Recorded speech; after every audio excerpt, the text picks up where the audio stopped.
Bem-vindo a mais um vídeo do canal. Neste vídeo vou continuar as configurações para o usuário. As alterações serão no avatar, com um upload de imagem simples. Em config filesystem.php, vou adicionar um novo dígito do nome upload avatar. O caminho será a pasta public assets avatar.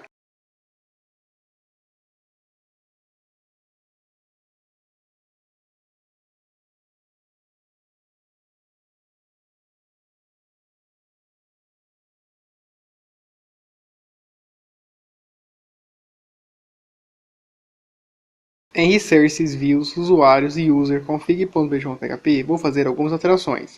Adicionar o form, o token, o tipo da alteração e alterar os inputs.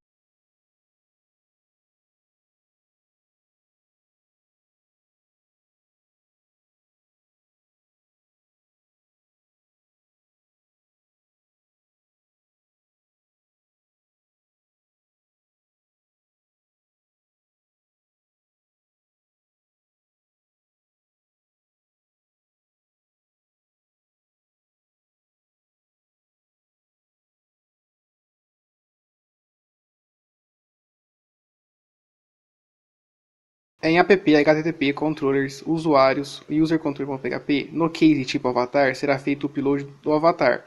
A imagem será renomeada e salva em assets avatar.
Funcionou. Até o próximo vídeo.